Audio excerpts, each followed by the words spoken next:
stock, crypto, credit moves. Good evening, YouTube. Back for another video.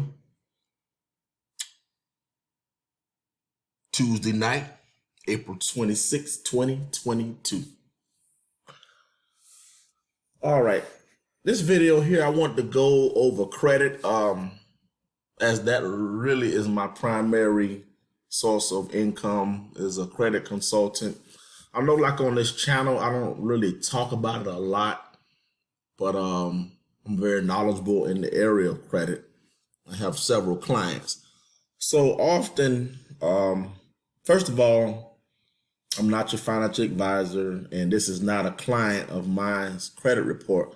This is mine. So I just want to put that out there. I'm not putting anybody's information out there but my own. So a lot of times, clients get so caught up in a credit score, right? And I'm not going to say that the credit score doesn't matter, because it does, but it's really not the most important factor when you're trying to actually get approved for something. And I think it's focused on too much. Credit score matters, but it's not what's going to get you qualified for a lot of the things you actually want. So let's go into that first. What truly matters. The 800s are just bragging rights, guys. I've had clients that had 800 credit scores and they can't get financed for a grape. They can't get financed for a grape because they don't have history. So what gets you money and what gets you financing is your payment history. That's by far the most important. That's why it's actually listed first here. Payment history. How long have you made payments without missing anything? That's the most important piece of your credit report. There's 35% of what's factored into your credit score is your payment history. And then credit card usage is 30%. And I've covered some of these in prior videos, but I want to kind of go back over this again because I think it confuses people. They get so caught up in the score, which the score matters, but it's not the most important aspect. So it's showing here that I guess this is all my credit cards together.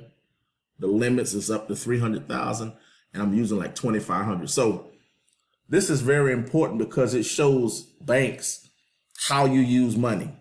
They want to see how responsible you are with borrowing and paying off debt. Because if you can prove that you can borrow responsibly and pay debt back, they'll give you millions and millions of dollars. Like, you're not limited. The only people that are limited when it comes to money, a lot of times, are those that don't understand how credit actually works. They don't know how to use it. They're not using it responsibly. So a lot of people will have access to $300,000 and they'll have $150,000 on their credit cards. So your usage is too high, and it has to be 7% or less on each credit card. So you want to keep your utilization 7% or less on each credit card. So I'm falling short on one of my cards because I use this one and I need to get it back down to under 7. Most of them are paid off or down.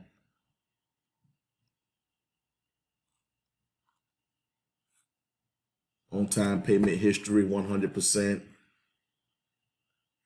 The average age is important as well. But that's the part that takes the longest to grow, is the average age.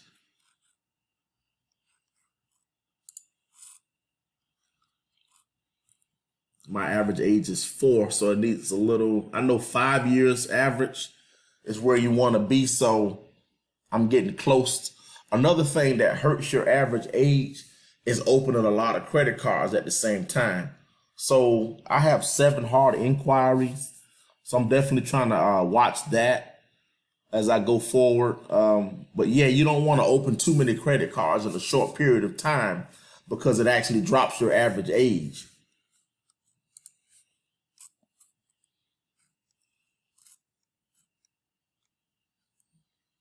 Showing you my oldest to the youngest. Actually, I had this card actually added as an authorized user. That's another thing that's powerful, guys. With the credit business, so I do credit repair, but I also I add authorized user trade lines to clients' profile to give their profile history that it currently doesn't have. By adding that history, you're able to get credit cards and houses. It increases your chances of getting approved for loans. So that's just a way you can actually leverage your credit using authorized user trade lines. It actually helps add history to a young profile, but that only works if your credit is actually free of derogatories. So that's the first part in this video. I wanted to go over what is a good credit score. A good credit score is a credit score that has a lot of history. Like I said, recently, client had a 680. She got approved for her home because she had a long history of making car payments and she's paid off personal loans. Client B has an 820. She actually had a substantial amount of money in cash where she could actually pay for a house. But guess what? She didn't get approved because she doesn't have payment history. She comes from that era where you pay for everything in cash, and it actually works against you. So she had an 820, $500,000 in the bank, and she can't get approved because she doesn't have payment history, where the other client has shown banks that she's responsible making payments, where she closes on her house, and the other client that has an 800 with hundreds of thousands of dollars in the bank doesn't. So your payment history, guys, is very important.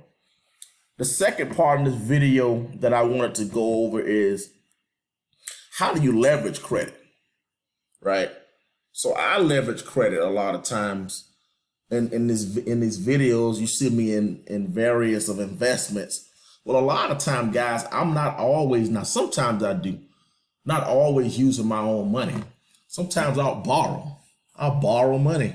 You can from credit cards, or you can take out personal loans to invest. You kind of have to know a little bit what you're doing, but leveraging money is how you actually get ahead financially. It's not always about savings, and it's not always about using your money. So let's look here and look at different options. This is just an example, because I probably would not borrow from here because the interest rates are too high. Let's see what other options they have here. All right, you know what? I'll just go and I'll just use something that I do often. All right. Give y'all a couple of things here.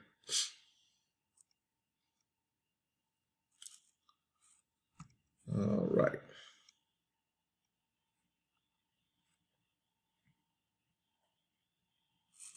Where is the Navy credit card?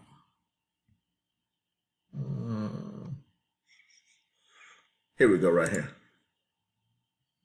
So this card here, I use this card. This card is actually reserved for my investments, right? So right now it has $201 on it, right? What I'll do is, let's say like if I want to get into, let's say like the last video that I went over where I want to get into one of my crypto investments, or I want to buy a stock and I don't want to use my money. What I'll do is I'll borrow the money from this credit card. So let's say if it's $3,000 that I need, right? Navy Federal has leniency when it comes to taking money off of credit cards, where you can actually have what's called a convenient check, which you can just take the amount that you need off of the credit card, put it into a bank account, and the interest rate is like 6% or 7%. So that's a way you can actually go about funding your investments, whether it's the stock market or cryptocurrency or even real estate, guys. Like a lot of my real estate deals, which I don't really talk about because it's been a while since I've actually been in an active deal, have been fronted with credit cards. So credit cards can be an asset or a liability. But what I do when I borrow money from these cards, I have a strategy to pay it back in a timely fashion. So I would not put more than 15 to 20% of the available balance on this card. So the maximum I actually would use on this card is about $7,000. But that $7,000 can be leveraged into cryptocurrency investments. It can be leveraged into real estate or whatever I wanted to do. So it's not always about having your own cash available.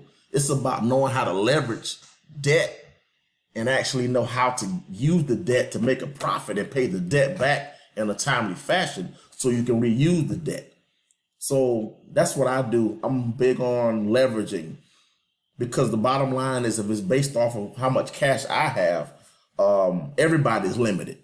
So credit is actually especially in this country, it's the number one driving force. It's very important. So just leveraging yourself into better situations, it makes your life better. I don't want to make this video too long because I can sit up here and continue to go on deeper and deeper. I'll just save some of it for another video. I hope you got something out of this video. I'm not your financial advisor, but I appreciate it if you like, share, subscribe to the channel. Until next time, let's get our credit card history and credit card profile stronger. I'll talk to y'all later.